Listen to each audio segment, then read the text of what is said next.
দেখতে পাচ্ছি বিভিন্ন জায়গায় আওয়ামী লীগ ফ্যাসিস্ট আবারও পুনর্বাসন হচ্ছে। মানুষের কাছে যান, দেখেন কোথায় কোন কোন সমস্যা রয়েছে, সন্ত্রাসের অভয়ারণ্য কোথায়। আর দায়িত্ব হচ্ছে প্রতিটি অলিতে গলিতে ঘোরা, প্রতিটি মানুষের কাছে যাওয়া, মানুষের কাছে যান, দেখেন কোথায় কোন কোন সমস্যা রয়েছে, সন্ত্রাসের অভয়ারণ্য কোথায়। সেই সন্ত্রাস চিন্তায় এই যে রাহাজানি চলছে, আমরা খুব বেশি এই পরিত্রাণ দেখতে পাচ্ছি না। আমরা দেখতে পাচ্ছি না প্রশাসনের সেই ধরনের ভূমিকা। আমাদের এখন আজকের এই বিক্ষোভ কর্মসূচি রাখা হয়েছে চাঁদাবাজ, সন্ত্রাস, এবং কি আমরা দেখতে পাচ্ছি বিভিন্ন জায়গায় আওয়ামী লীগ ফ্যাসিস্ট আবারও পুনর্বাসন হচ্ছে।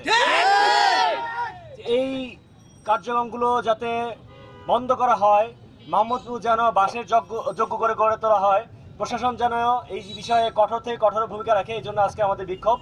কোন গলিটা বেশি ঝুঁকিপূর্ণ সেসব বিষয়গুলো চিহ্নিত করুন এবং সেসব জায়গাগুলোকে সিসি ক্যামেরার আওতায় নিয়ে আসুন এবং বিচারের মুখোমুখি করুন।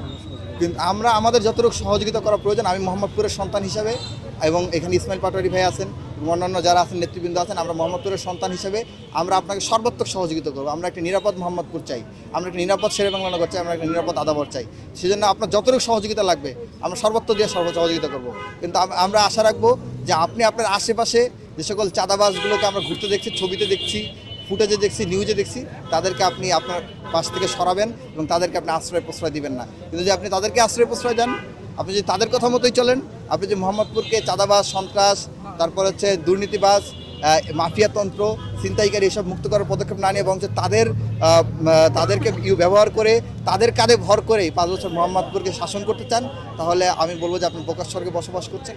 মোহাম্মদপুরবাসী সাদেক খানের, মোহাম্মদপুরবাসী নানকের দুঃশাসন দেখেছে, সাদেক খানের দুঃশাসন দেখেছে, মকবুলের দুঃশাসন দেখেছে।